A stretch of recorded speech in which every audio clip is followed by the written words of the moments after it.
it is important for everybody now to understand that what you do that helps your fertility is going to help your longevity. It's going to help with cardiovascular disease not being the thing that knocks on your door like every other American. It's going to help stave off dementia. How do we optimize our fertility? Yeah, well, it's a huge topic, right? And there's so many directions we can go. And really to answer that, we have to first ask, like, how old are you? What's your family history? What's your personal history? And have a really comprehensive perspective about who you are when we address this. And so when we talk about optimizing fertility, though, for everyone, no matter the body you live in, there are basics that we should absolutely be following. So things like making sure that you're not smoking. You'd think that in 2023, as a doctor, I'm always like, we still have to say this, but cigarette smoke, the oxidative stress it places on the body, plus the carcinogens, the chemicals that also cause reproductive harm that we get exposed to through that, can be absolutely detrimental to both sperm and the egg. The problem is that once the egg takes a hit, it's not like we just make another. And if sperm takes a hit, we've got like 72 days until we've got a whole new batch. But the eggs you're born with are the eggs that you're born with. At least where we're at in science right now. We may in the future. There is, I don't know if you've seen the research where they're actually taking other cells from the body and using stem cells to generate an egg. New eggs? Yes. Whoa. Yeah. So we're probably a decade off from a lot of this research, but with the current reproductive crisis really that we're facing on this planet, I mean, I don't know about you, but growing up, I was always taught that we have population explosion, we have way too many people in the population. And now that we've arrived at our age, which is middle age, I don't like to say that, but it is. Now that we've arrived here, they're actually, there's not enough people left to take care of us when we get older. Less people are having children and people are delaying having children, but also we've seen that sperm itself has taken a drop off the cliff, so to speak, when it comes to what grandfathers had. So compared to what your grandfather had, you had about 50% now. Now, you personally, I don't know, but the average individual who's being exposed to environmental toxins, so this is what we believe to be the big hitters in this on this planet. We're fighting microplastics and forever chemicals and all these things that really, should have been tested. I think this is where things need to be proven safe before they're released into the environment. And then, generations later, we're like, that was bad. Yeah, 100%. Because I feel like the stigma is that if there's a fertility issue, it tends to be related to the health of the female, of the woman, right? Yeah. And that there's been this dogma, and I don't know if it's true or false or whatever. I would love to have you speak to it. That the man is just the sperm is static. You can be an 18-year-old guy, you can be a 72-year-old guy. Sperm is sperm. Yeah. Well, no, that's not true. But it is absolutely true that whenever there is infertility, the first place any finger points is to the female. And a lot of that comes down to what I've always said in my practice, which is the female body is the seed and the soil. So this is not only the egg, but this is also the womb. And as we understand more through the science coming out, inflammation matters, insulin regulation matters, nutrients, it's potentially that the embryo, when it comes down into the uterus, it is surveying and seeing how is the environment? Is the environment safe? Is it nutrient dense? How are the microorganisms there? I feel for a very long time, vaginal ecology was ignored. It was don't get a yeast infection or, bacterial vaginosis. And we think of it through that lens only, not recognizing that just as important as the gut microbiome is, the vaginal microbiome is important as well. Wow. Super interesting. I'm 41. Should I have frozen my sperm at this point? Oh yeah. So everybody watching, you actually asked me this in a bar. Yeah. It was a very noisy bar, so you yelled it at me. Oh, so here's the reality. I need to know. Yes, I know. I'm a ways away from conceiving.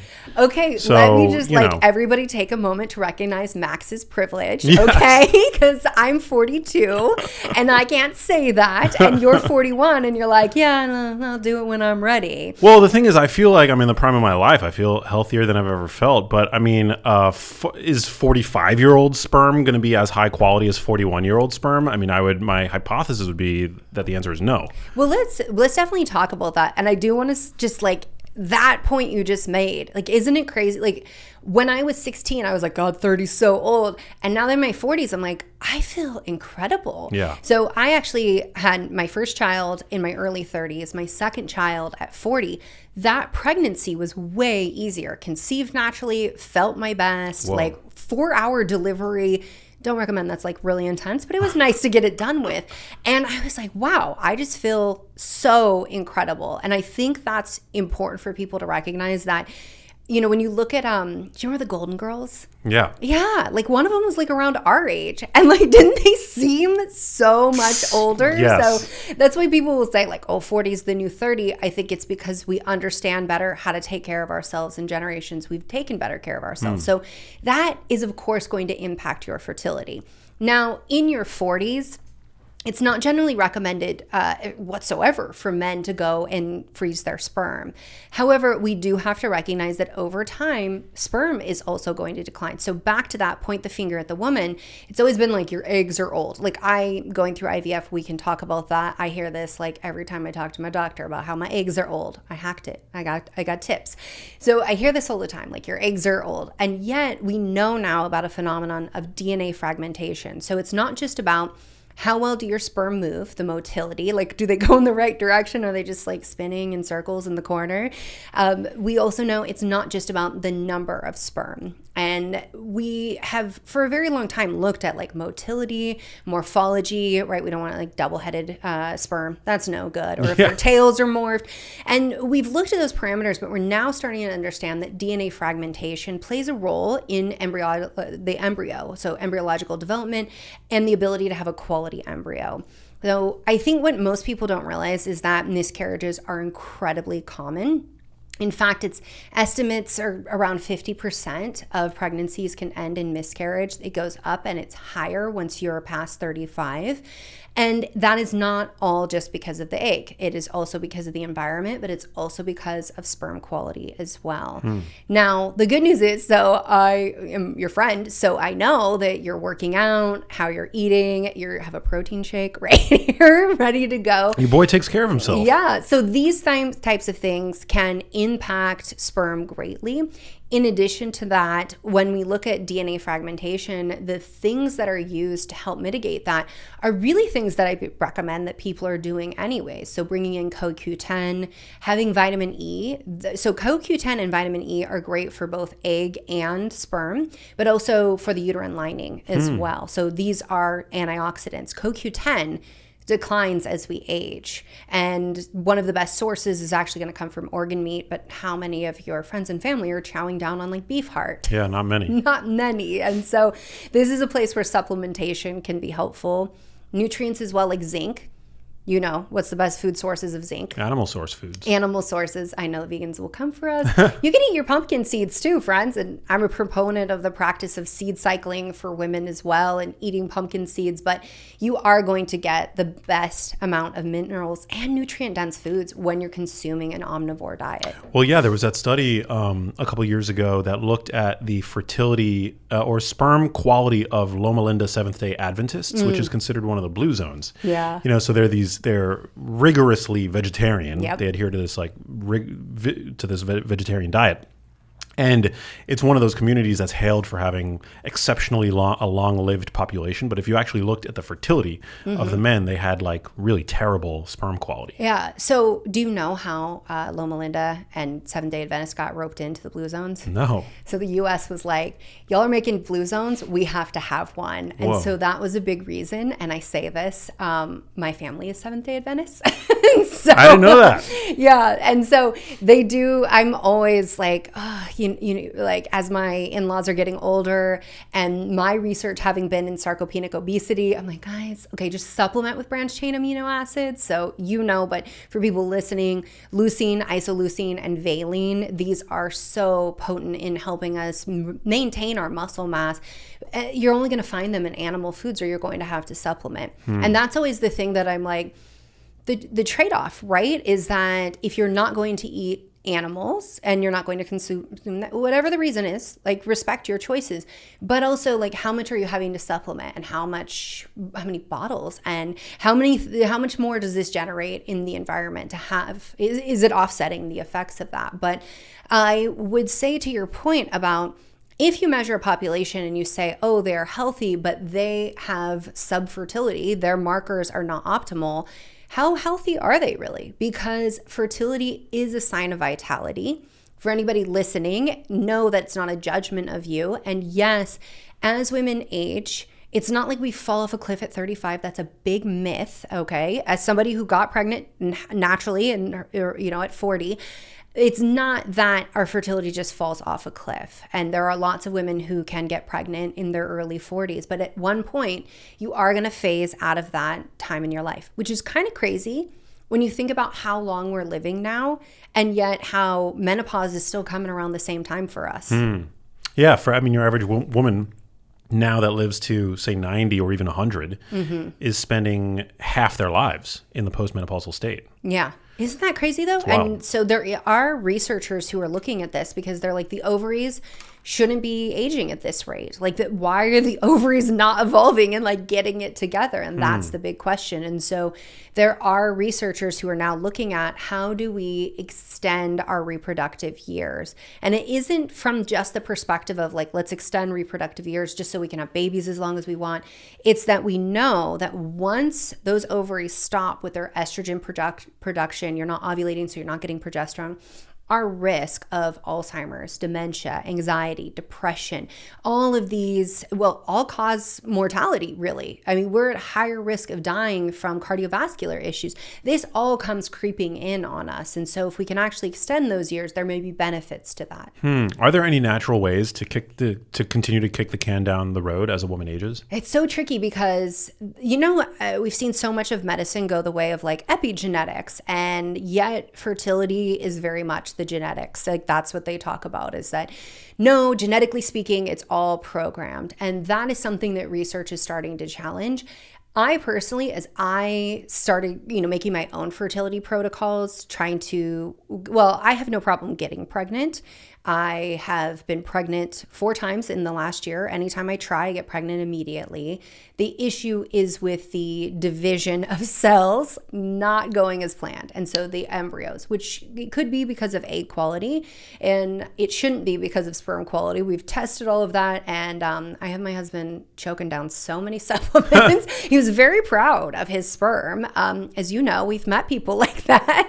Yes. But it's something whenever women are like, well, my doctor had told my husband like, oh, well, your sperm is good enough. And I'm like, who wants their sperm to be good enough? Like, don't you want to be optimal? Like, don't you want to, because like, I want the best cholesterol with the best thyroid markers. Like I want the best hormones. Like, why wouldn't you want like the optimal ranges of sperm? But men are like, cool, I'm going to keep drinking, keep smoking. And I'm like, that's not going to do your body any favors, neither for your sperm, your fertility, but also just for your health overall. No. Are there any good like consumer level at home tests that a guy can just send off his swimmers to and get like a quality report? You gotta, as it stands, you gotta go into a lab for that, because they're not made to live outside of your body, any body.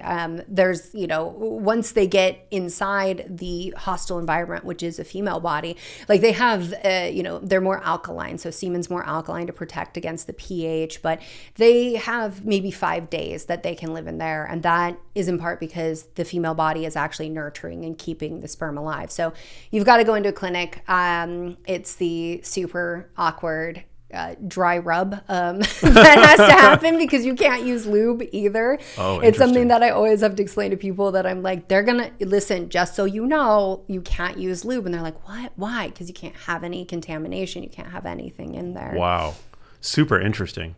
Yeah, I'd be curious to know about my sperm quality, because the other thing is that I know certain lifestyle activities that are generally considered to be healthy are not necessarily great for sperm quality. I think the most obvious example would be sauna. Sauna, we think, is very good for cardiovascular health and brain health, but I don't think it's as good for sperm quality because of the heat. Yeah, so that's the big question, right? Is getting in hot tubs, heat exposure. Yeah. You know, I would think, so you would want to see this on an individualized basis. Like we can make generalizations, but like the sauna can sometimes have more benefits and maybe we don't go as long in the sauna.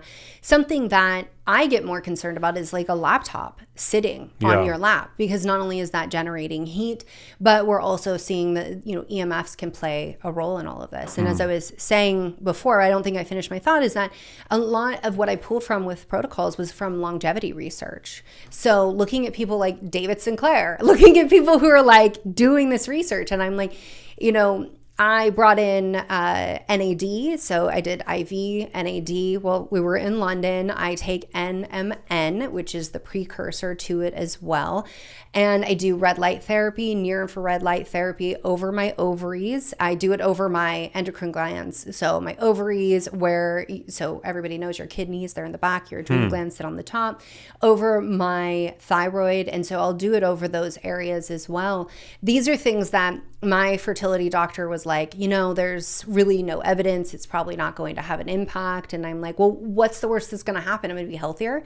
But the reality is that you, by the time you ovulate, well, not you specifically, but an individual who ovulates, by the time that egg is ready to be released, there could be 100,000 to maybe even 600,000 mitochondria present.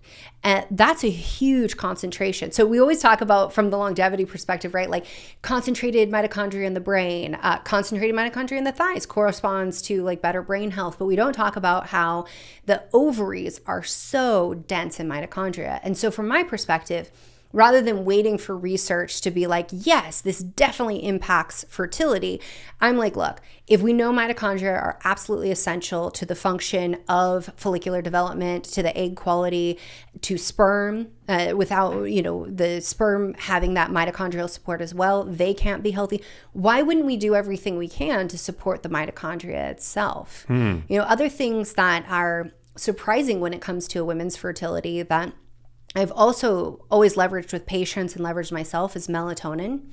So it's one of the times, you know, melatonin, when it's fertility, when it's a head injury, when it's autoimmune conditions, that's when I'll recommend supplementing with melatonin. If it's jet lag, like that's okay to one off, but you know, people get really scared of melatonin, like, oh, you're gonna supplement, it's a hormone, and yet it's a really potent antioxidant. And what's interesting is there's been research showing that when the follicular fluid has both melatonin and myo-inositol present, that you can end up with better outcomes in terms of, and then what they're looking at specifically is IVF, right? Because that's the time you're aspirating eggs and you're looking at everything. And so if we know that for an IVF patient, we can certainly consider that for anyone who is wanting to optimize their fertility. That's amazing. So melatonin and inositol. Myo-inositol, yeah. And if you say inositol, so everybody knows, inositol is myo-inositol. They're used interchangeably. The only time we differentiate is when it's D-chiroinositol. Interesting. So these are two supplements. Well, you already mentioned CoQ10, zinc, but melatonin and myo-inositol, potentially two valuable supplements to help foster better fertility? Absolutely. And what, like, do you have a dose or? So with myo-inositol, at least 2,000 milligrams is what we're going to want to see daily. What I'll say with melatonin is I always want people still sleeping in a dark room. I want them like obeying the laws of nature when it comes to sleep, right? That good sleep hygiene.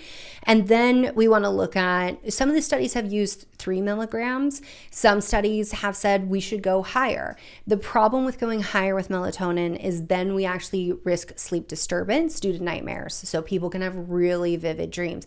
And you might be someone who has it at 3 milligrams. So you need to understand that risk. Otherwise, you're going to wake up and be like, what's wrong with me? But you need to understand that just because we're like, oh, 3 milligrams probably works, that might not be true for you. And you always have to honor that. And inositol also, there's value for it in the setting of PCOS, right? Yes. So PCOS. So I thought you were going to say sleep because it helps with sleep as well. But I've heard that. Yeah. With PCOS. So that is where we got a lot of research to begin with, was with polycystic ovarian syndrome, PCOS, myo-inositol and D-chiroinositol being helpful for potentially increasing egg quality In addition to that, it can help with blood sugar management. So again, right back to that, like I said at the top of this, it's a lot of the stuff that we should all be doing. So managing our blood sugar is absolutely essential when it comes to our fertility, our hormones, our sex life, living long and prospering, people. Yeah, 100%. And both should be taken, probably close to bedtime, right? I would assume. Yes. So melatonin you want to take close to bed, especially if you're one of those people who's sensitive, you don't want to be like, oh, I'll take this and drive home. Not a good idea. Minoxidil you can take in the evening. You can really take it any time of day, but it can help support sleep. So taking it in the evening along with like magnesium, I think is really wonderful because that can help with blood sugar, that can help with inflammation. I mean, what doesn't magnesium do is always the question.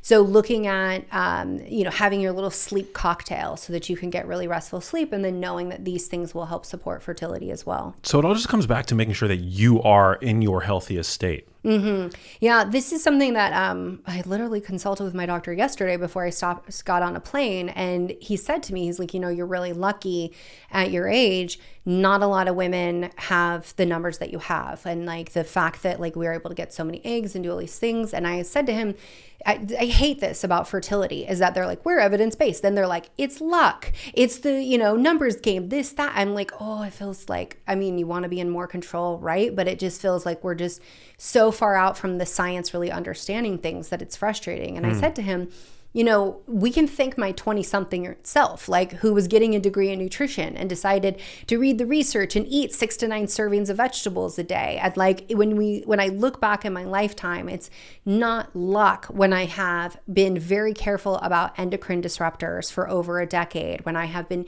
eating this certain way. And so it is important for everybody now to understand that what you do that helps your fertility is going to help your longevity. It's going to help with cardiovascular disease not being the thing that knocks on your door like every other American. It's going to help stave off dementia. And so whether or not you want to have a baby, it's important to be doing these things. And by doing these things, you still reserve it. Like as somebody who was like, I don't want kids all through my 20s. And then it wasn't until my 30s that I was like, wait, that might be fun. We should do this thing. And then at 40 was like, let's go again. And then at 41 was like, all right, I really like this.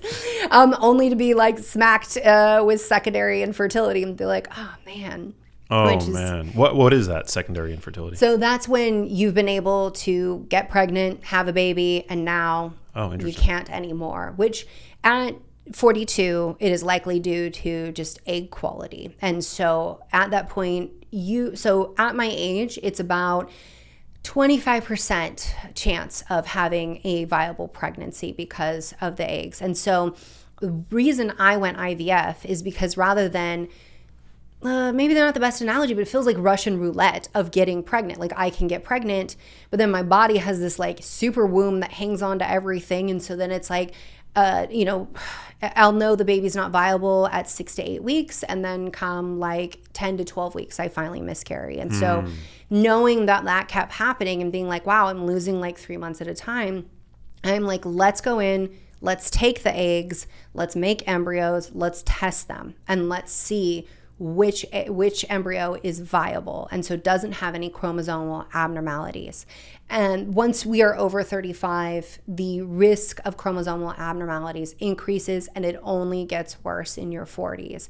And that's just really important for people to understand, because even if you can get pregnant naturally and it be a viable pregnancy, there may still be chromosomal abnormalities. Isn't there a test for that? It's like NIPT or something? So what I'm doing is a PGTA test, and then I will also do testing when I get, into that later phase of pregnancy. So entering towards that second trimester, and everyone can do that testing. What's really cool is that we used to have to do amniocentesis. So it was quite invasive. Now there's ultrasounds, and then there's a non-invasive blood test that you can do that can check for those chromosomes. So what is the process of IVF like? I have no idea. Yeah. It's something that I think, so I'm a naturopathic endocrinologist. I'm not a reproductive endocrinologist. And so even for myself, it's like, I know the theory of the process. I feel like maybe even reproductive endocrinologists don't really understand the process of IVF if they haven't gone through it themselves. And I say that because it's not just the protocols, but there's like this entire experience and these wild things that your body can go through. And so with IVF, this can be a way for you to bank eggs, bank embryos, and subsequently become pregnant. And so some women opt to do this, they're in their early 30s and they're like, I want a baby. I'm going to max this. I want to be able to have a baby in the future, but not now because I'm living my best life. And like, I feel that. And so they'll want to bank their eggs. And when you're in your early 30s, sure. Once you pass 35, you're getting closer to 40. Embryos are what store better. That, there is, the Kardashians, one of the Kardashians, she actually told her story about banking her eggs and then not being able to become pregnant because it can be harder to become pregnant later with the eggs. If you're banking an embryo, don't you have to pick the person who's going to fertilize it? Yeah. So there's lots of donors. Huh. I have lots of patients who actually have decided to be single moms. There was this news article recently talking about how there's like co-ops where like women are basically living in a house and they are being single moms, but they're doing it as a community. And basically like communes. And that is something that, I think like a decade ago, one of my patients introduced me to. And she came to me because she was like, I want to optimize my fertility. I want to get pregnant. I'm just going to get a sperm donor. Every other doctor has told me no, they don't want to work with me on this. And I was like, why is it my business? Like, why is it my business how you want to raise a child or where you get the sperm from? Like, I don't understand that. And so I was like, if you know the sperm donor, let's like talk to them about optimizing things. But that's essentially what she did as well. And she was like, I just live in basically this commune and everybody's going to help with the baby. And, baby's like 7 now and it's been going swimmingly. And I'm like, man, most marriages don't even go that well. So wow. That is true. You have to know where the sperm is coming from. And there's women who are like, I will just get some sperm and I will make it happen because I know I want a baby and I will make some embryos and I will also bank some eggs so that I have that potential of like, with my partner. But you never know who you're going to end up with. Maybe you don't end up with a male partner. Maybe they are unable to make sperm. Maybe they end up with a testicular cancer. Like there's a lot of variables and none of that has anything to do with you, but it will, clearly impact you. So if you're a woman in your mid to late 30s and you haven't yet taken the plunge, what is the proper, would you suggest freezing eggs at that point? Yeah, so this is where it's great to consult with a reproductive endocrinologist because they're also going to look at other factors like anti-Müllerian hormone, AMH.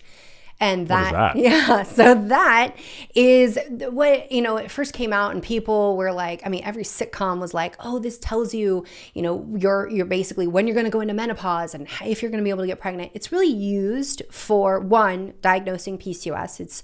We find it's very elevated in those with PCOS, so it can help direct us in helping women get that diagnosis.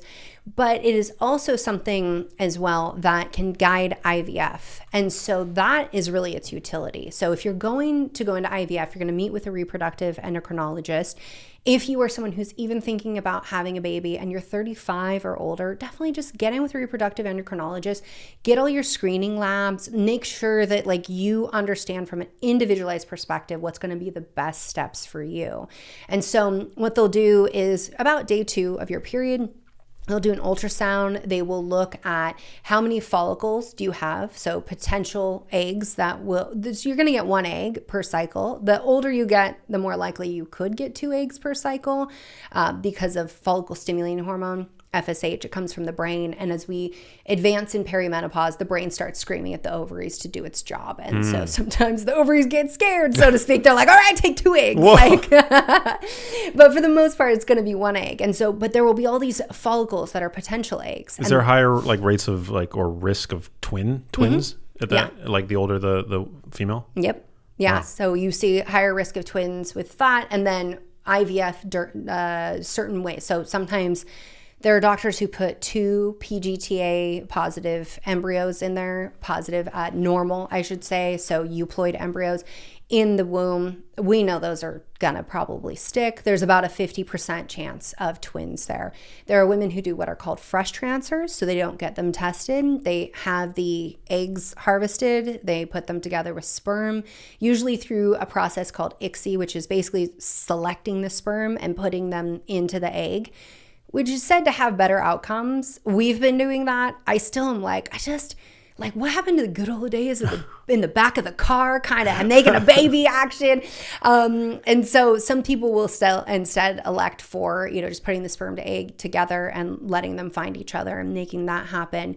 But on day 3, then there will be a fresh transfer. And so if you're somebody who's older, they may transfer 2, 3, 4 embryos because they're like, well, only 1 out of 4 is probably going to be good.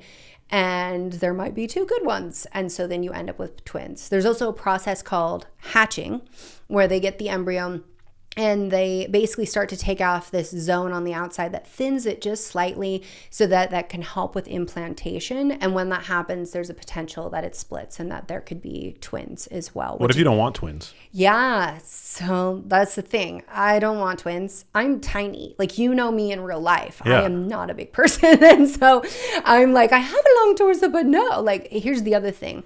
Is that once you're in your 40s, you have a higher risk of preeclampsia. So that's hypertension that can lead to death.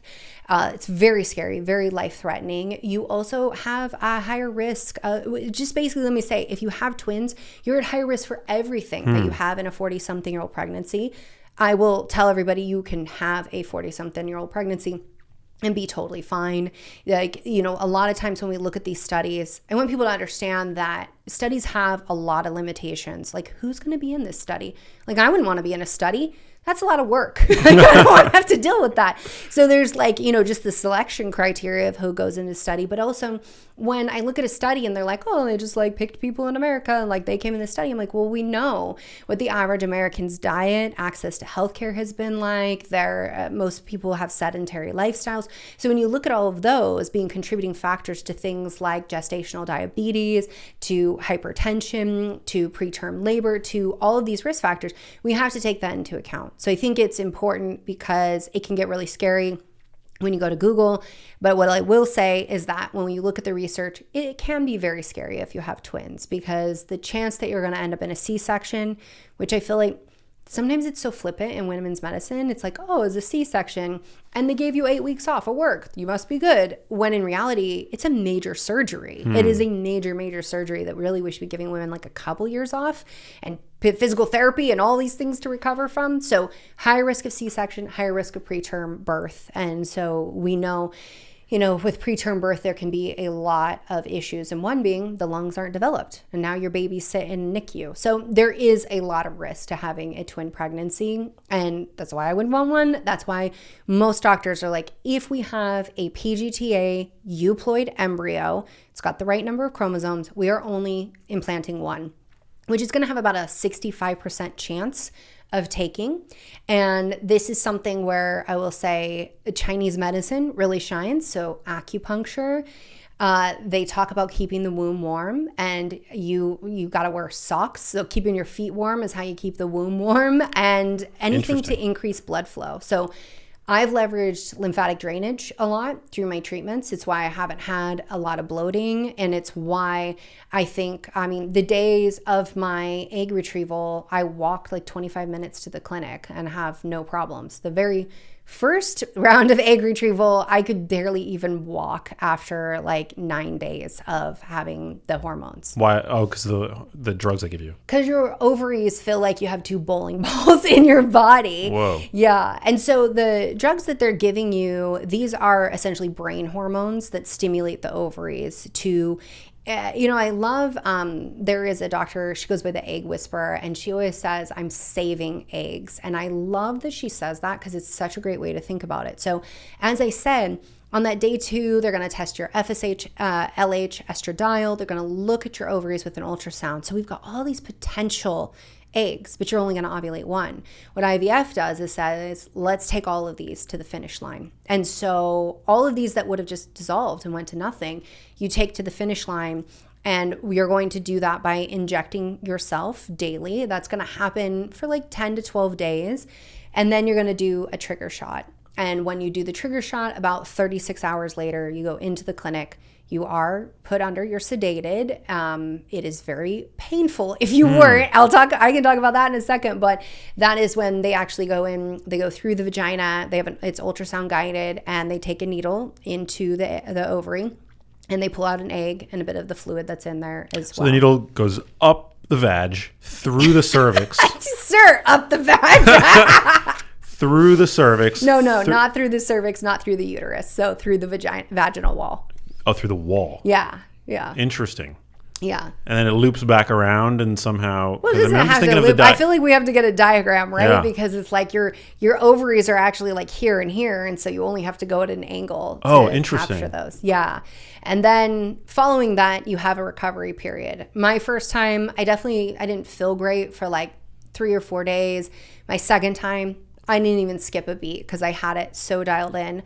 I decided to go back to back, even though it's like on one of my YouTube videos where I was like, this is a sign I shouldn't go back to back. But then I was like, timing, I'm here, I could do it. All right, I'll just do it anyways. Oh my God, I was in the worst pain. So I woke up in pain. They had to give me more pain meds. The pain was making me nauseous. They had to give me anti-nausea medication. And when I went home, like the painkillers were not touching it at all. And I mean, it was to the point where I was like, the painkillers have side effects, and I'm getting more side effects than I'm getting benefits. So forget it. I'm just going to ride it out.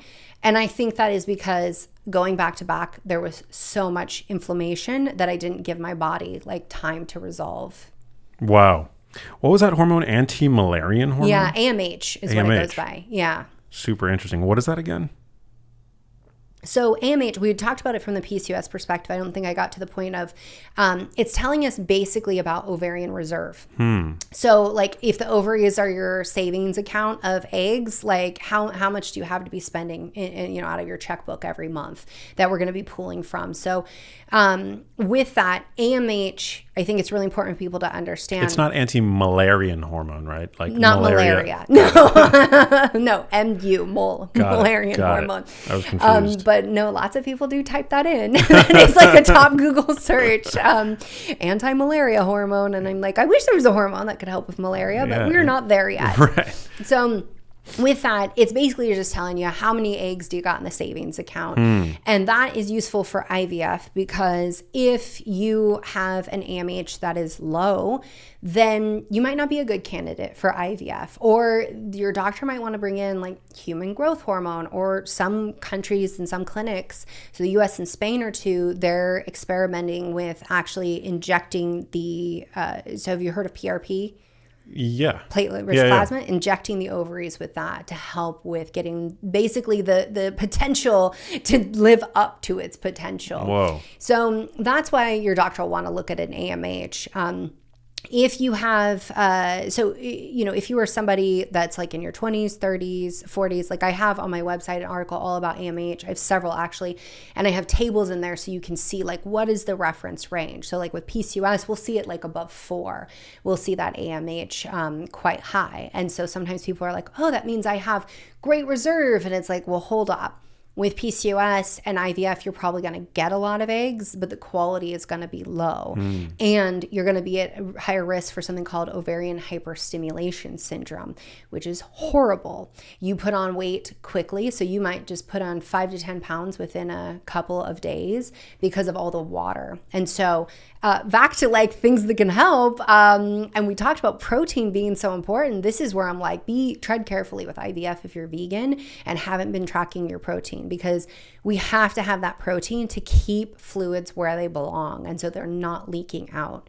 The other thing that helps a lot is electrolytes as well, and making sure. I recommend electrolytes for like everybody. Not just athletes, but like whether you're doing like lemon water and salt first thing in the morning, or you've got an electrolyte blend. I think it's so great for supporting hydration, supporting your adrenal health, and especially in IVF, keeping fluids where they need to be. I'm a huge fan of Element. I take electrolytes. God, obsessed. Yeah, I mean, I take them because I feel like subjectively they help with migraines, and Well, they do have a bit of magnesium in there, and magnesium absolutely can help some people's migraines. And yes, I love their I think it's the lime one. It's like citrus salt. Yeah, it's like drinking a margarita. No, it's 10 I'm like, oh my God, blend this up, and you're like, I've got a mocktail. We love it. So where are you currently at in the journey? You said that you were doing it, right? You were in the midst of it. Yeah. So I've been sharing my journey very publicly. I think we just need to normalize these things. And I didn't want to, like, we see these celebrities pop up all the time, and they're like, I'm 50 and I had my second baby. And it is their right to remain private. However, the way it gets really like shoved in some women's faces is what it can feel like if you're struggling with infertility, is you're like, oh man, like everybody can get pregnant but me. Or if you're someone who's like in your 30s, you're like, well, she got pregnant, so I don't need to worry about it now, which is just simply not true. And I feel like if I had shown up with a baby at 42 and had, achieved that via IVF and was dishonest with my audience, like I just don't feel right about that. And I don't have to share all my personal details. I don't. And yet I do think it's just important to normalize the conversation. So I had my first retrieval. Totally broke down. Like I left London and went to Paris, and we got 4. Okay, we got 16 eggs, and then in the end we had 4 that we could test. That's great. At my age, oh my God, amazing. And statistically speaking, we should get 1 out of 4. And I was like, okay, we'll have 1. And maybe like I only do 1 more retrieval, or we we'll be able to transfer. And we got none. That totally blindsided me. Even my doctor was like, wow, we really thought that we would have a viable embryo. I'm like, man. So I went into the second round. This time I really made sure that I got the NAD portion, mitochondria support. I was just all over it, doing lymphatic drainage, walking 10,000 plus steps every day, just doing everything to increase circulation, not skipping cold showers on the cold days, just being like, just do it. And so doing all of those things. And then we were able, we got 20 eggs again, 16 fertilized, and then we got to 4, and we just found out like 2 days ago we have an embryo. Amazing. Congrats. Thank you. Statistically though, you need about 3 to have one successful transfer, which may not be true. Wow, there's like all these steps where things can go awry. Right? Well, it's something that if you understand the basics of biology and how people get pregnant, it is just astounding that we're here as a species altogether. Yeah. So this time around, something I did differently. So I have Hashimoto's hypothyroidism. I've been, the only time I've seen my antibodies come back after I've been in remission, which was, I've been in remission for like 10 years in terms of no antibodies present, is postpartum after my second son. Super common. If you're going to catch autoimmunity, that is the time to see it. So that was like not a shock. Quickly got that into remission. I looked at my labs this time and I was like, look, my T4 is okay. It doesn't need to budge. I don't have any symptoms, but what if this round I just add 25 micrograms of T4 in the evening? Like I've got wiggle room. I know what to look out for. I can ask for blood testing, and let's just see. We got 8 embryos to test. And so to me, I'm like, that might have been a little piece of my case of like just having a little bit of T4, because thyroid hormone, it shows up in the follicular fluid. And without adequate thyroid hormone, people don't ovulate. The egg it doesn't have the same quality to it. And wow. So I just looked at that piece and I was like, I'm sick of this. And IVF takes so much time out of your life. It is so time intensive. And I have 2 kids. So I'm at a place where I can be like, oh, well, I have 2 kids. I feel good about that. And yet I also have to look at it takes time away from them. I'm missing out on them. I don't like that either. And so with that, I was like, I've got nothing to lose and it's not going to hurt me because it's such a small dose and I'm just going to go for it. And so this time around, they got 27 eggs and then 8 were ready to be tested, which is I've had 2 doctors. My doctor left the clinic right after this retrieval. And so I've had 2 doctors just being like, this is phenomenal at your age. Every step of the way, they've been like, oh my God, these numbers are so good. And we don't see this. We don't see this in women in their 30s. And I'm like, and yeah, I'm telling you what my protocol is. And you guys are like, that can't have anything to do with it. And I'm like, it does. I promise you it does. Wow. So your thyroid hormones were already within the normal healthy reference range. And you just you had a hypothesis that maybe jacking it up a little bit further, the T4, right? Yeah.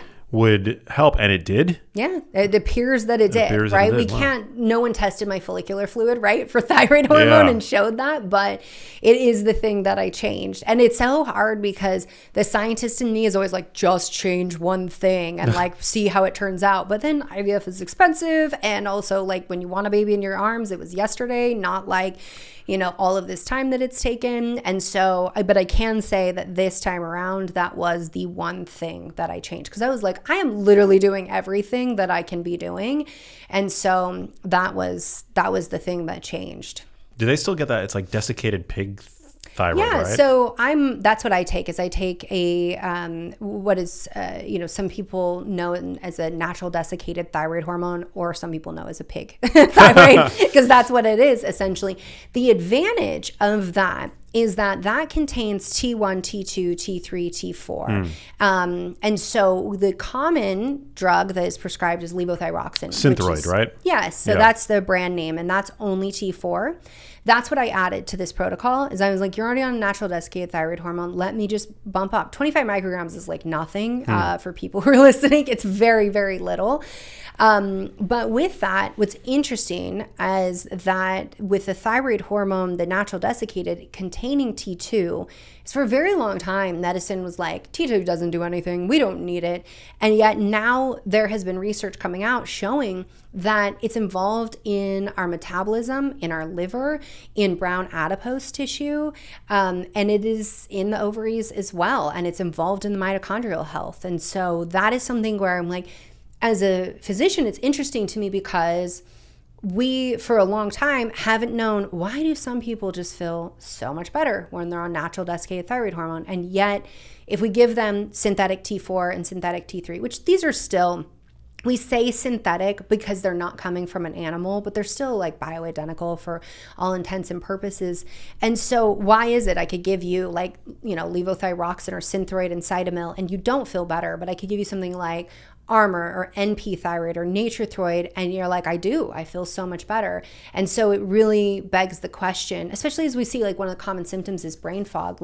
Could there be something going on with the T2? Is there something we don't know yet? So another place that I'd like to see research. If you do research, please dive into this. Yeah, and, tell us. At the very, it keeps us humble, right? There's still so many more unanswered questions than there are answers. Absolutely. With regard to human health, it's it's a good reminder not to be arrogant. Yeah.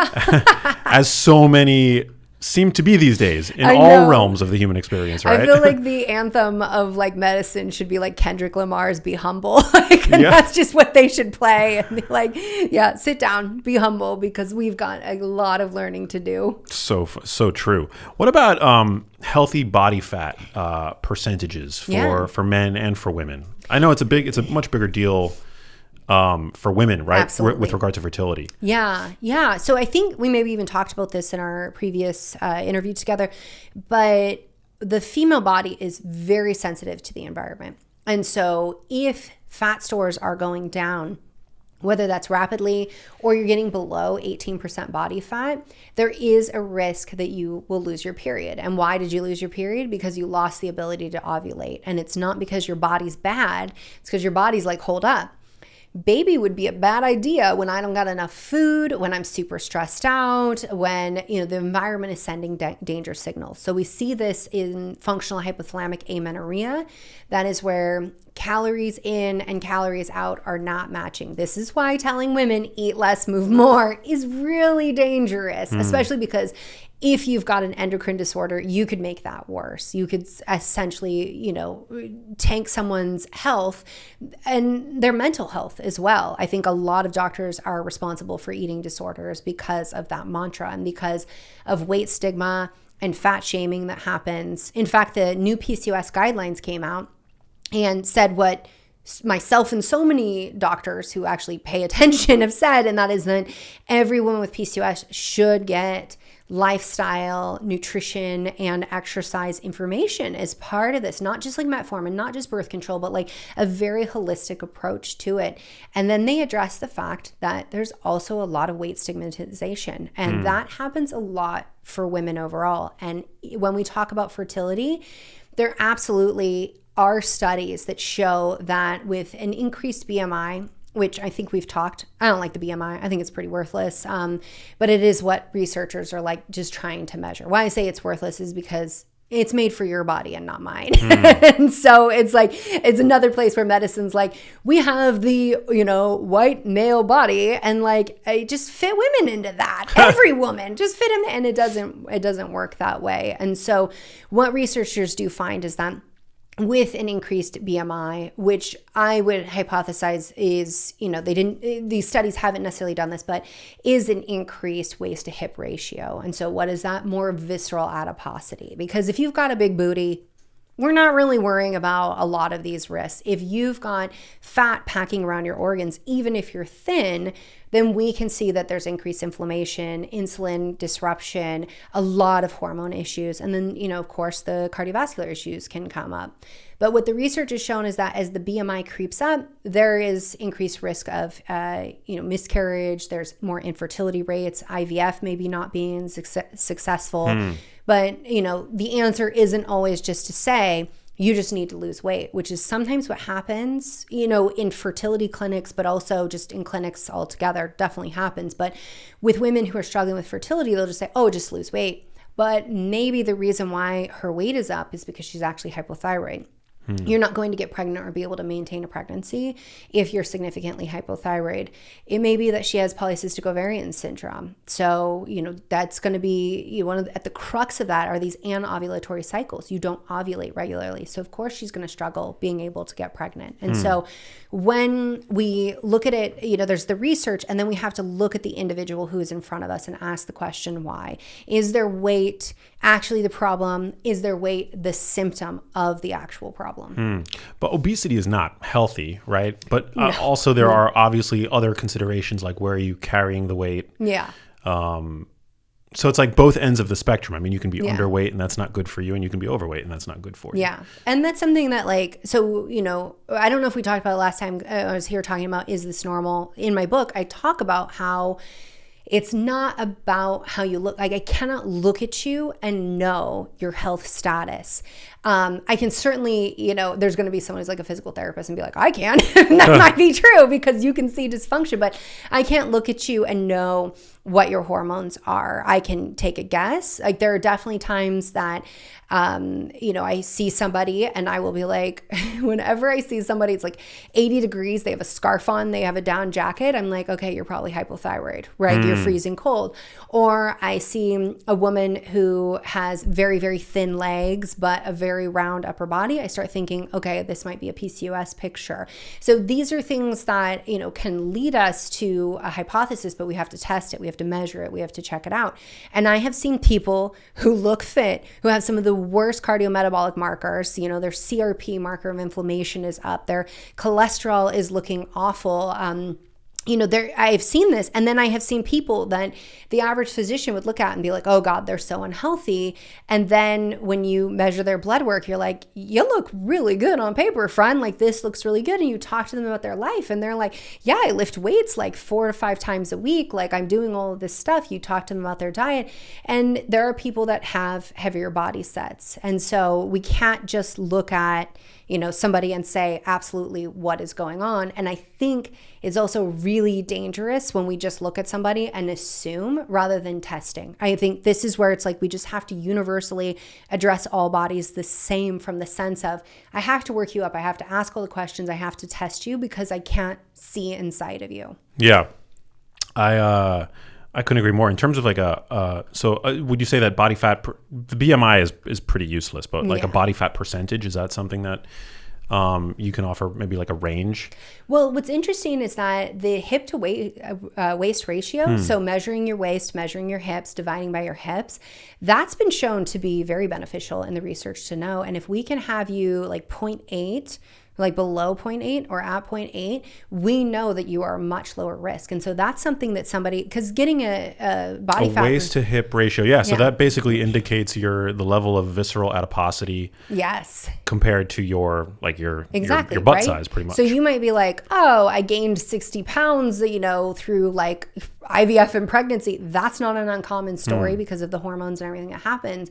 But you keep monitoring that, because the number on the scale, yes, it might be problematic, but the reality is that your estrogen was jacked up, and where does estrogen like us to put fat? Hips, butt, and thighs. So much lower risk factor. And so certainly if you're somebody who gained 60 pounds in a year, I'm going to be like, whoa, we've got to look into that. Yeah. More than 10 pounds in a year, we have to, of unexplained weight gain, we have to investigate that. We have to look into that. But the waist to hip for women, that is really where it's at. And getting that 0.8 or less, that's what we want to see. And when it starts to creep up, which we'll see in perimenopause and subsequently in menopause as well, that's when we see those higher risks. You know what's really cool though is that microbial diversity has been associated with less visceral adiposity. And so people who eat a variety of fiber and have a robust microbiome, so everybody understands, the way you get microbial diversity is by diversity of fiber, not just your Wheaties. Okay, you gotta go eat some weird stuff. You gotta be like, what's that root's name? I don't even know. I'm eating. I love it. Bringing that in, that changes the microbiome. And the microbiome, what's cool is it's always working for you, right? Like when you take care of it, it is like, I got your back. Like the only way I live is if you live. So let's like do this thing. It's true, right? I like that. It's so true. I mean, 20 years ago when I was getting my nutrition degree, they were like, those freeloaders, they make a little bit of, B vitamin, vitamin K, but other than that, what are they good for? And then as the research has come, there's Kendrick Lamar again, right? Be humble. Like, what do you know? Like, Exactly. what do we really know? It's totally symbiotic. But yeah, in women, especially those with perimenopause, that is something like 25 grams of fiber is non-negotiable. It's so funny, actually, my Uber driver on the way here, he has a hemoglobin A1C of 5.9. And he's like, yeah, my doctor said just keep eating oatmeal in the morning and that's it. And I was like, what? Yeah. And he's like, yeah, and he told me not to eat sugar. I'm like, okay, so 5.6 is the cutoff. When we get above that, that's first we go into pre-diabetic, then we go into diabetic. And when you're in that pre, you still can reverse things and you've staved off the damage that can happen. And I was talking to him about that. Like in the morning, we want to start with high protein. And so I always tell people, like, everything they told you in the 90s, don't do that. Don't do that. That like fat-free, you eat your margarine, don't do that. That skip the steak and eggs, eat your steak and One of my favorite breakfasts. It's the best. Like you want to feel good all day. Yeah. You want to have your brain fire. You don't want to have afternoon fatigue. You've got a big meeting in front of you. Like do that. You're going to feel so much better. And then having fiber come in. So for men, 30 grams of fiber, women, 25 grams of fiber. That's what we want to aim for daily. If you're only eating 5 grams a day, which is, you're on par with like the average individual, you want to increase it by 5 grams daily per week. So 5 grams, okay, through this week. Next week it's 10. Then a week after that it's 15. And so you get up to that 25. And again, having that variety. So is oatmeal bad? No. Is oatmeal on its own a meal? No. Right. Definitely not. But like sprinkling a little oats, like, if you're putting it in part of a smoothie or you're having Greek yogurt, you want to sprinkle some oats so you're getting that fiber diversity. That's a different thing than like, I'm going to sit down to like, 2 cups of oatmeal and expect that to sustain me. The other thing I tell people is like, eat your oats raw rather than cooking them. Like just eat them raw and chew and like give your microbiome something to do with that. So interesting. Yeah, I've been doing oatmeal fairly regularly pre-workout as the meal that I break my fast with. Like I guess you could call it breakfast. You could call it breakfast. But I definitely I'm mixing protein into it. I'm using like a high protein milk to make it with, and I'm mixing in about 24 grams of casein protein into it. Yeah. Every morning. So I mean, it's definitely like a high protein. Yeah, that's not oatmeal. Most people think of oatmeal, and that's definitely like how I would go about it too, is adding protein. Like I was talking to this Uber driver, and he's like, you with Greek yogurt, like, what if I wanted to do more like protein? Should I like eat some eggs? And I was like, take some protein powder, mix it in there. He's like, what? I'm like, yeah, mix it in there. And I'm like, and I like to put chia seeds, fresh ground flax seeds, or maybe even sesame seeds, like different seeds and nuts in there, because those are gonna have fiber. Berries, so good for your blood sugar, great for your fertility, great for your hormones. Also another source, really high in fiber. Adding psyllium husk, Like looking at these different ways that you can just bring in that fiber. You're going to feel full longer. You're going to have less of that insulin spike, less problems with epinephrine, norepinephrine, cortisol. And all of that is going to translate to easier periods, way less symptomatic in perimenopause, and less visceral adiposity, which again, whenever you see women online these days asking about like how to lose weight, there's like people who are like, it's almost cult-like how they're like, no, like that's bad. And like, you're just trying to conform to diet culture. And I'm like, that's not necessarily true. Like everything the magazines told you about what a perfect body type, like that is wrong. But the only measurement, like I don't want to see the scale. I want to see BMI. I want to see that waist to hip ratio, but also I want to see like, what do your lipids look like? What does your blood sugar look like? What do your hormones look like? I want to look at all of those. That's how we get to the ideal body type. And it doesn't matter what it looks like so much. When women are often asking to lose weight in perimenopause, they are talking about belly fat. Like, why do I have a muffin top? Like, what is going on? And that is pointing towards possible insulin resistance coming down the line if it's not already there, increased inflammation. Inflammation is going to mess with all of your hormones, make them way worse. Our last episode, we were talking about sex.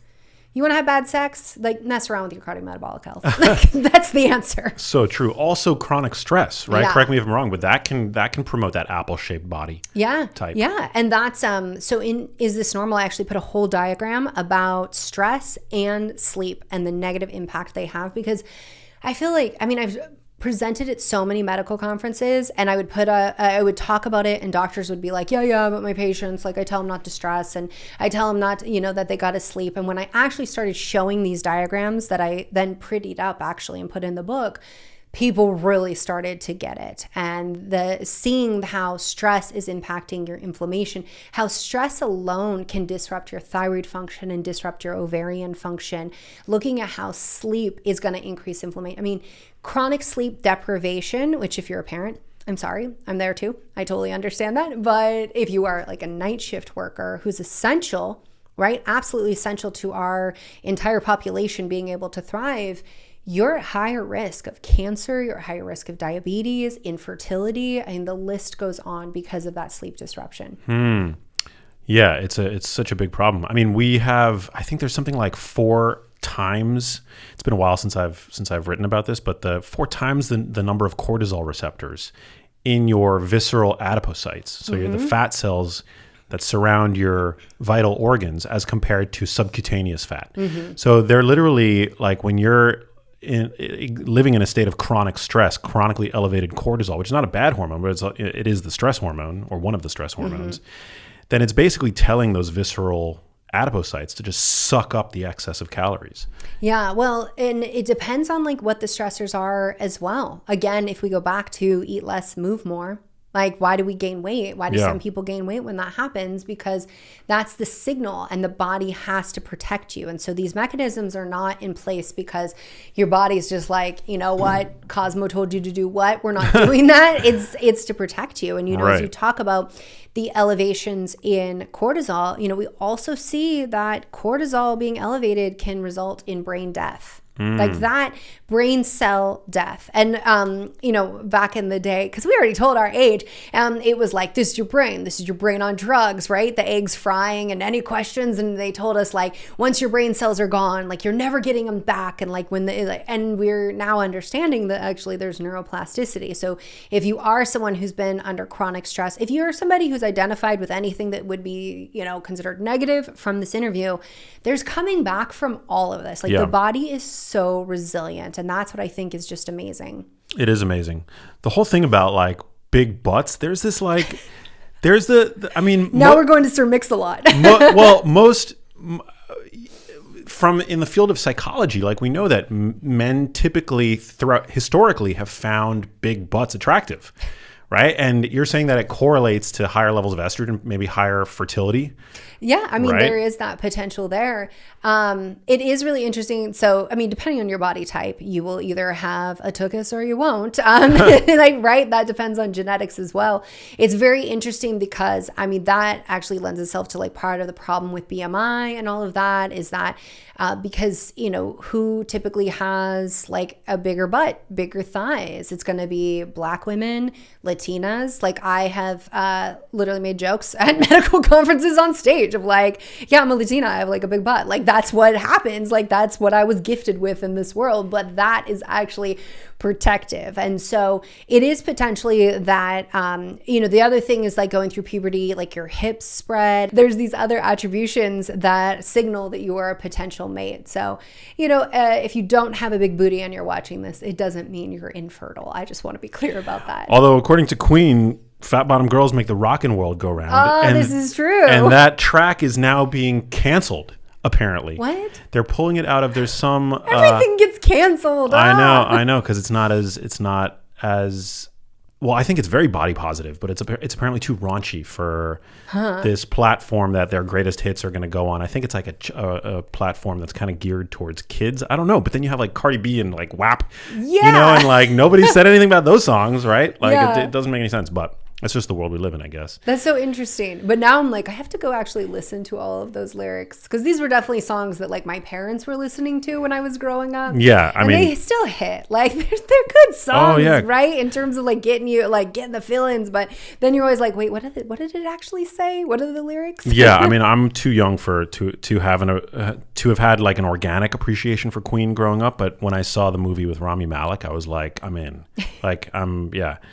That movie is what sold me, which I guess some might say makes me an inauthentic fan, but nonetheless I feel like they're great. Like what does it matter? Is he here being like, dude, you're not the kind of fan I was looking for? And that is such a good song. Fat bottom girls make. Are you looking up the lyrics now? I'm just curious. Such a. It's just I had to bring it up. We were talking about big butts, I couldn't, and it's also topical because of that.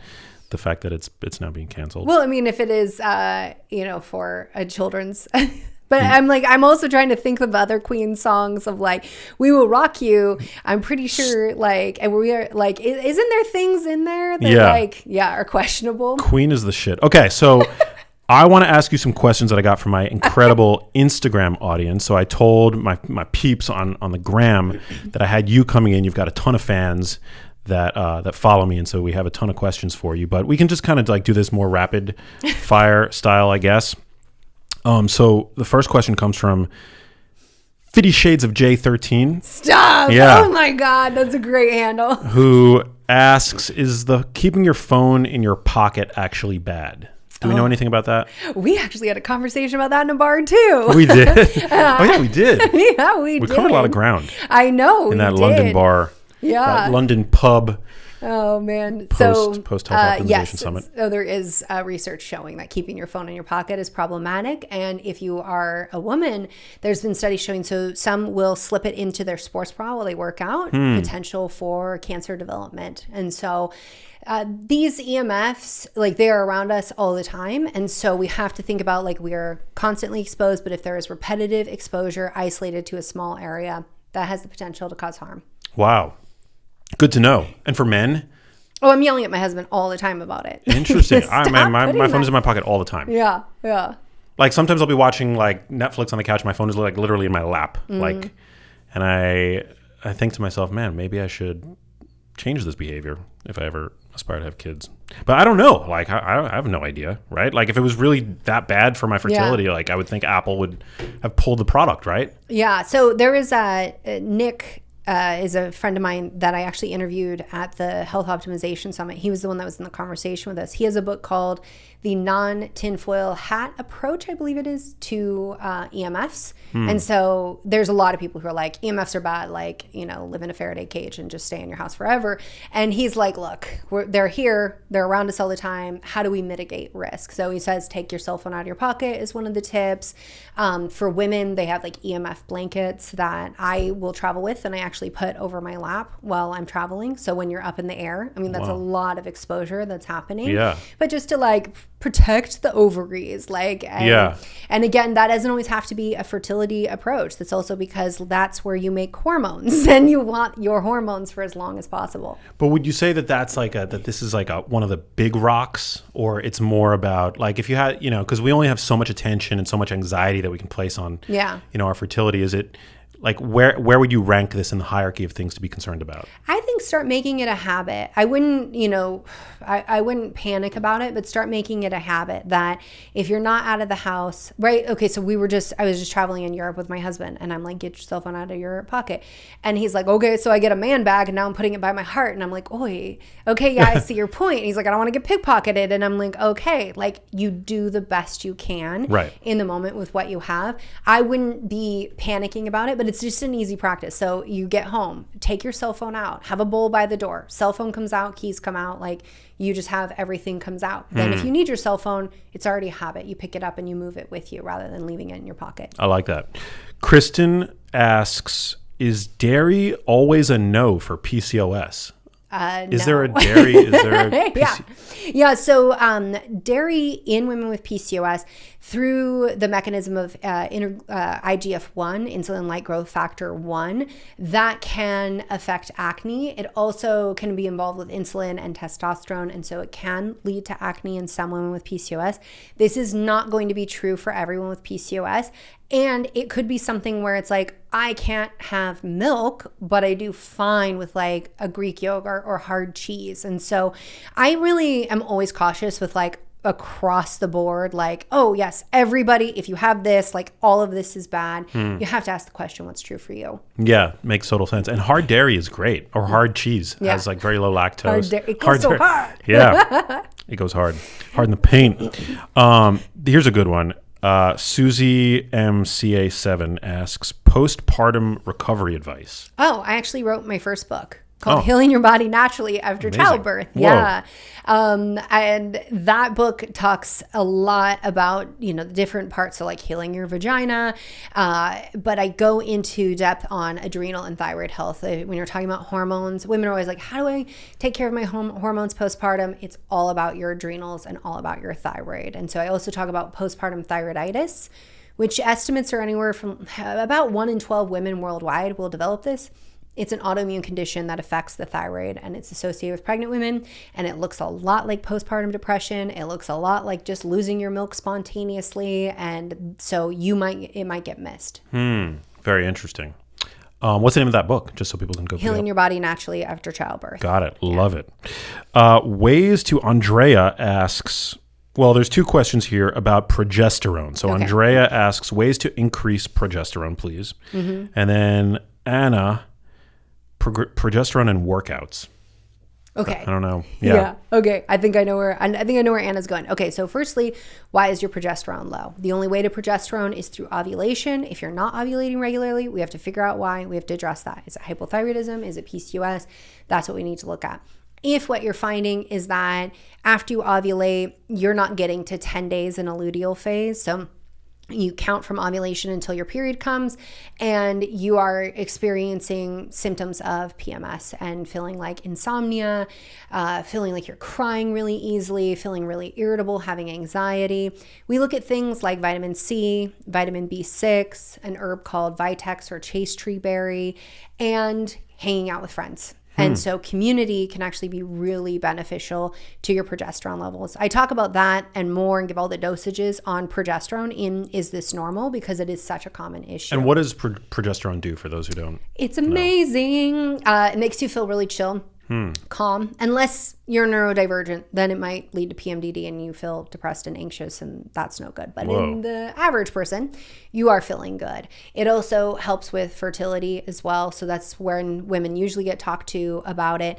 But there's also research to show it's good for your bones, brain, heart. I mean, it does a lot.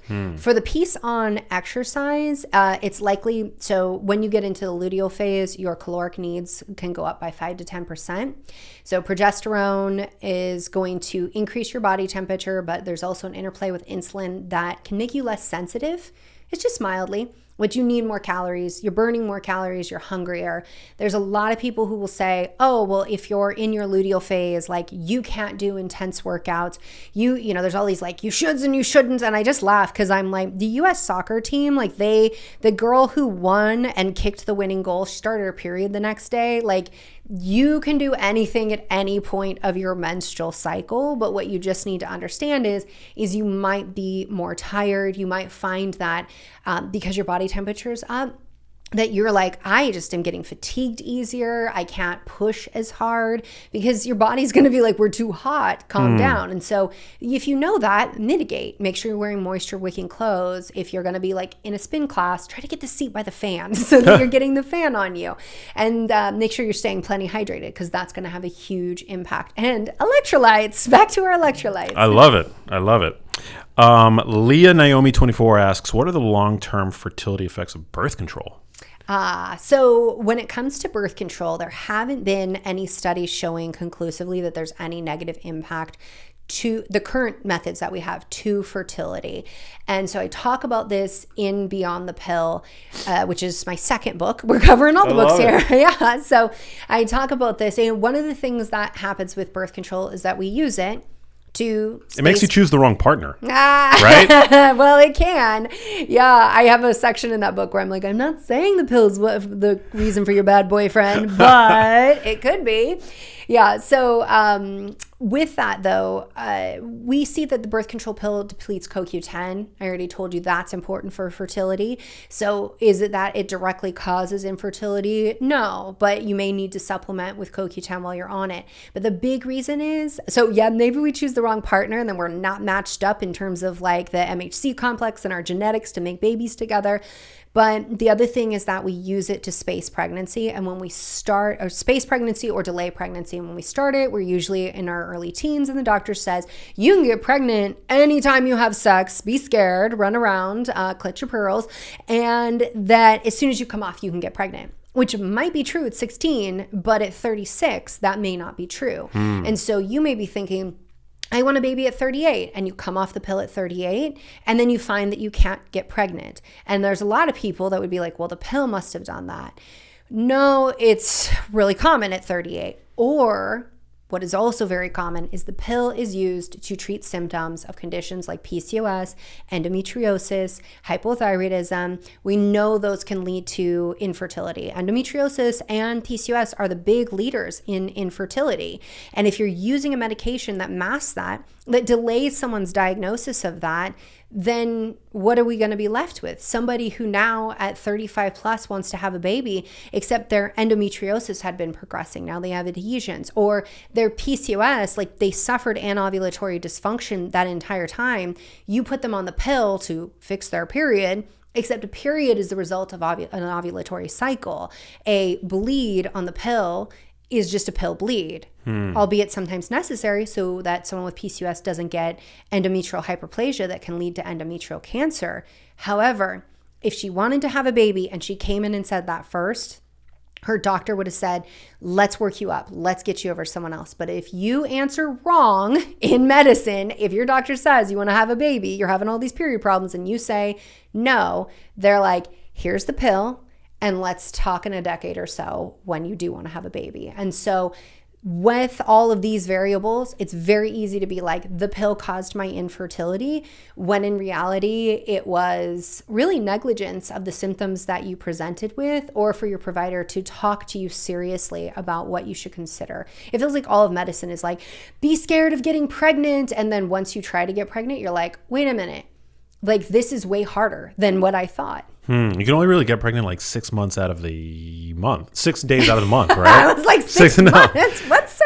It's like it's the minority of 1 day. 1 day. 1 day. So the sperm can live 5 days, maybe 6. They're really good. Well, they're usually like 3 to 5.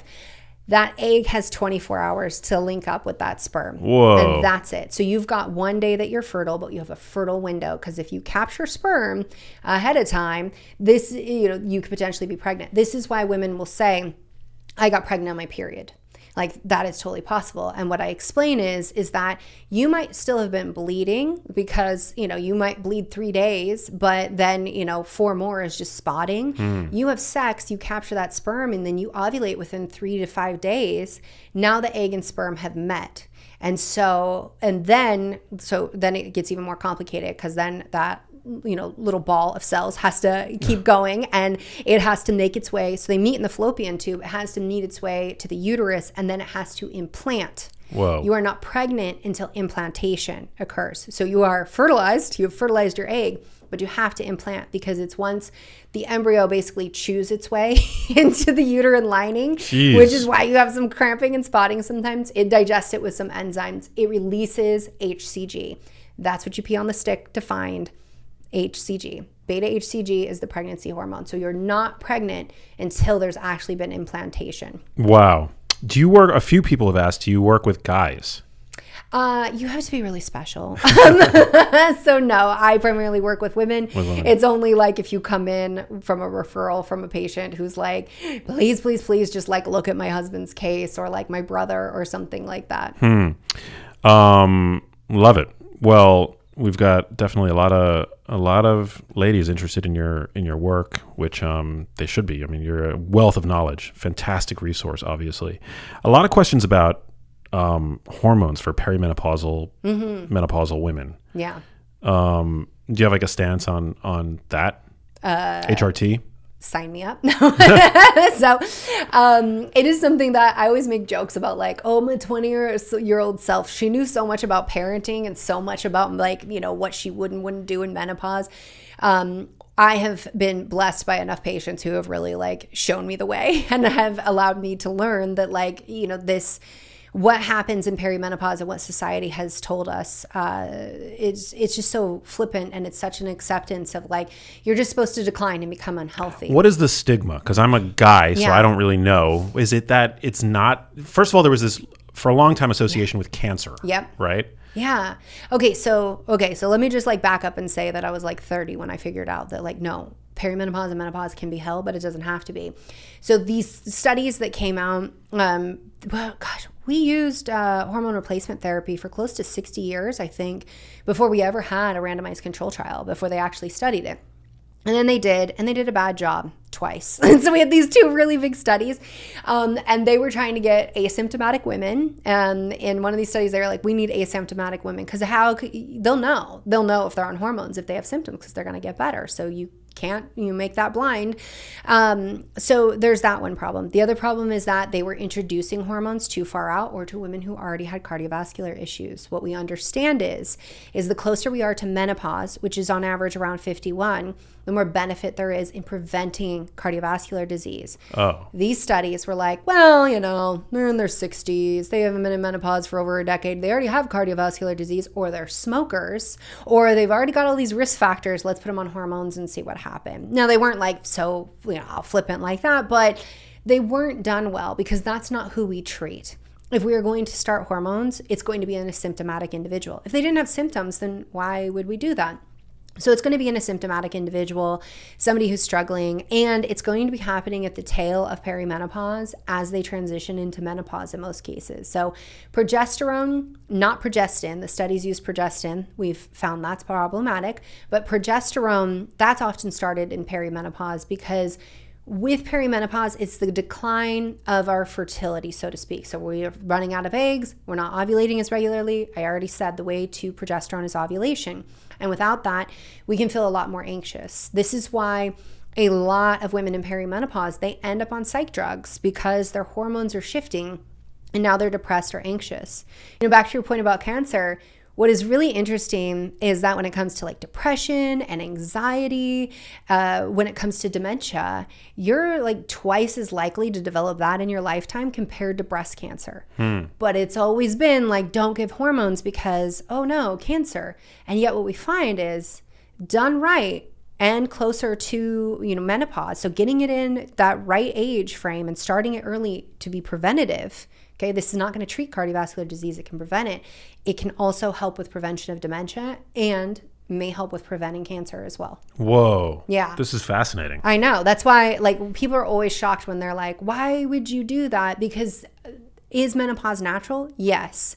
And people are like, well, it's natural and you should just accept it. And it's like, well, that was well and good when I lived till 60. But if I'm going to live to 80, like now we're talking 30 years that like I may be declining. You know, we look at something like urinary incontinence. That can be due to declining hormones. It's one of the top reasons women go into nursing homes. They don't want to be a burden on their family. We look at sexual pleasure. Like, this is a time of your life where you can't get pregnant. That's one of the biggest fears and blockades to some people enjoying sex. And now, because we don't have enough estrogen, we have vaginal atrophy, we have clitoral atrophy. So the tissue's getting thin, the clitoris is shrinking, the vagina is dry, it's painful. We can use localized hormones there that can help with the pelvic floor, help with the urinary tract, so you're not getting so many UTIs or ending up with incontinence, and help with your sexual health and pleasure as well. Wow. And so many men are doing TRT. It's like, why? And are like open about it now. It's become very commonplace. Yeah. It's become normalized. Well, it's so interesting because like testosterone so women need testosterone as well. Even though it's not FDA approved, I definitely pushed back on that because we absolutely need it. We have tons of testosterone in our body. It's not something that like, just because we lack testicles, we don't need testosterone. With men, it's like, using testosterone is something where it's like, oh, that's like a badge of honor now. And it's totally, fine. And there's still the stigma of like women should be ashamed and it's like anything that is related to aging and natural aging process, we're meant to feel ashamed of. So when you leave your fertile years, that is something as well where people are like, well, you're used up, like you're not serving your purpose. I hear that and I'm like, so you're just saying I was a baby container this whole time? Like that's my only value? Like what is going on here? And so I think it's another one of those like double standards where it's totally acceptable for men to be on testosterone, but for women, and I think we are seeing now finally like a lot more conversation around it. But like even 10 years ago when I was prescribing hormones, I think doctors were like, she's going to give you cancer. And I'm like, do you know how little hormones I have to use for this person to feel good? And I've also watched patients who have elected not to use hormones and who have begun struggling with their memory and struggling, in their health in so many ways. And that's something I always look at as well, is like losing the ability to remember a well-lived life. If we can prevent that, why are we not counseling patients on this? Absolutely. Is this something that, because this is a massive blind spot for me. I don't really know anything about HRT. Is this something that once you initiate, you have to be on for life? Well, we don't know. And so we don't have the research that goes that far out. And so that is something you always have to counsel patients about, is like, hey, we're reaching that point where we don't have research. Like now we're kind of going blind, so to speak, but not really.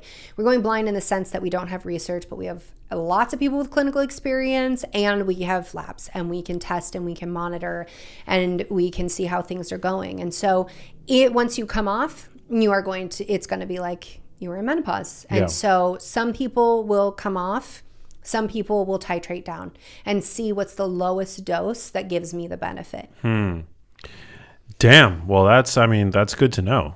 Now I feel like, I trust you and your take. So if I feel like at this point, if anybody asks me, my take on it, everything that you said just from the standpoint of logic and reason checks out. Well, it's also, we just take this from an individualized perspective. Yeah. And that is, I think, the problem is that they did a study with smokers who had like cardiovascular disease, and they already had like, there was, so many of these people already had things that were check marks against them. And then you take somebody who has been, never smoker, doing, everything they can to maintain their health and checking all the boxes right. And you're like, well, no, because of all these people over here, you can't have hormones. And it's like, let's stand back and let's ask, like, risk versus benefit for the individual, and then let's monitor them and let's make sure that they're staying on top of their sometimes yearly checkups, but at least they're getting their colonoscopy, they're getting their mammogram, like they're getting these screening exams so we can catch things early. I actually just went to I think you say Prenovo. Prenuvo, yeah. Prenuvo. I just did one too. Oh, really? I haven't got my result. I did it literally like last week. I did it this morning. Oh, amazing. I fell asleep too. It was like the best thing ever. They were like, do you need a sedative? I'm like, I think I'll be cool. I watched the new Johnny Depp Amber Heard doc on Netflix. They have like the goggles and it's like perfect HD. It was a great experience. Yeah. Full body MRI. Wait, did you get your results then? No, I haven't. I haven't gotten anything yet. Yeah. I know. I'm like waiting. I'm like, oh, is it going to be Friday? Because they said 5 business days. I'm like, will it be Friday? And they're like, probably next week. I'm like, oh my God, I cannot weight. I do have a little bit of anxiety. I guess we should talk about what this is. So it's a full body MRI. Yeah. And I'm curious what you were interested in. I'm interested in visceral adiposity, fatty liver. I don't have any markers, but I'm still like, I want to see stuff early. Like, yeah. What are you like, what inspired you? I don't know. Just like prevention. I have no concerns. Yeah. Yeah. I mean, really, there's nothing you're like so excited to see. Like, I want to see my brain. Ooh, yeah. I want to see my brain. I mean, I know I have like low back issues, but I've had MRIs on that before. I guess, well, I don't fully know. I mean, I know it has like diagnostic potential, but can it tell you about your body composition and things like that? So it can show you if you've got fat around your organs. Yeah. So it's not going to be like a BIA. Like a DEXA or something? It's not like that, right? It's not like a DEXA. It's not really, they're looking more at the soft tissues. And so, we were talking about this, there was this one gal on Instagram that people tagged me because they were like, did you see she did it and they found a brain tumor? Whoa. And they found it early enough for it to be operable. That's amazing. Which I have to say, I wasn't worried about cancer. I do have a family history of cancer. So I'm like, yeah, let's get stuff checked out. Catch it early, right? Because what does medicine do? We wait until there's symptoms so often, and then that's when testing's done, and then it's too late in some cases. So I'm like, I can get it done early. I can see. But yeah, I wasn't worried about that until I saw that story, and now I'm like, well, certain cancers too, especially like pancreatic cancer. My mom actually passed from pancreatic cancer. Gosh. It's not a real concern for me. Yeah. But you know, I mean, it's still like got to live in the back of your mind a little bit of like, yeah. So I mean, I guess like I'm hoping they don't find any crazy tumors. I'm also like oddly anxious about like aneurysms because growing up, I lived in a building with doormen, and one of these like really sweet doormen that I would always see one day just didn't show up for work. And like 2 weeks later, I found out that he was like sitting at like breakfast with his family, and an aneurysm in his head just burst. And from one moment to the next, he was dead. He was gone. And so, yeah, I don't think I have any like risk for that, but it's like same that I'm right there. But with they do you look as for well. those. Yeah. No, I knew someone who had an aneurysm when I was younger as well. That's terrifying. And then learning about it in medical school and like, you know, aortic dissection and like, I'm just like, oh gosh. So yeah, I mean, I'm really looking forward to it. I think if somebody is really anxiety prone, this whole conversation might be freaking them out a bit. It is something that I think it's unfortunate right now that the cost is such a big barrier. I do think this should be much more widely available, but I am really happy to hear that that is what they're working towards. They just have to get to a critical mass so that they can start lowering the cost on things. But yeah, 100%. I'm really excited to see the results though. And I was really shocked. So yeah, I don't know. Did you take a sedative? No. I just put on the Amber Heard Johnny Depp doc. And I was watching that. They like put this they put that little like weight thing on your chest, and it feels like a weighted blanket. They like pack you in, and I'm like, then they slide you in, and I'm like, I see how this could give people anxiety, but I feel right now that I'm like in a cocoon, and I just went right to sleep. I mean, after like 3 hours delay of like flights yesterday and stuff, I was like primed to sleep. But yeah, I thought it was a really premium experience. Like I thought it was great. They give you your own room to change in, and they actually, I get no commission from this, but prenuvo.com/max, I believe you get like $300 off if people want to go to that and try it out. But yeah, I mean, I'm definitely not like, I am acutely aware of the fact that there are vastly more unknowns than knowns, and that shit can go south any minute. With regard to health, right? Totally. I mean, I saw this with my mom. I mean, for all I think that I know that there's a ton more. There are volumes that I don't know, and I think it's good to take a proactive approach and to gather as much data as you can, even though it might be a little anxiety producing at times. For example, last year I developed Horner syndrome, which is like this really scary thing. Oftentimes it could be due to carotid dissection. It could be due to brain tumor, mass in the lungs, things like that. But also it's associated with migraines. And so for some people, you can develop this constellation of symptoms that would otherwise be really scary, but in some is associated with migraines. And so I found out that I was diagnosed with migraines, and I had this but before getting to that point, it was like MRIs and it was CAT scans to rule out all the really awful things that it could have been, which thank God it wasn't any of those things. But I'm healthy AF, I check all the boxes every day. I'm exercising, I'm minding my sleep, I eat a super healthy diet. Nonetheless, anything can happen to any of us at any given time. Yeah. So, well, it makes you realize how fragile we are. And it's just like, I was saying, like, oh my God, it's amazing that humans are even here when you look at what it takes to like get pregnant and have a healthy pregnancy. But also when you look at how fragile we are, it was I actually posted on Threads, like I took a photo outside the window, and I'm like, whenever I see these videos of like Karens going crazy on planes, I just think about like, yeah, you could be mad about your seat, but like, how can you be mad that you defy gravity? But just the reality of like, how delicate this all is. Like, we're flying and like there's rules and all this stuff and they're inconvenient, but this is all so delicate so that everybody in this plane makes it to the other side. And I think about that in so many ways that humans behave and take things for granted, that I'm like, you don't have to go to medical school to realize how delicate we are, friends. Like, we are so delicate. And you're absolutely right. This is why, I think just being really cognizant of how you end interactions with people, how you show up in the world every day. And, you never know what someone else is going through, but you also never know when it's going to be the last time they ever see you or hear you, and vice versa. And so I think that, it wouldn't behoove us to live in fear.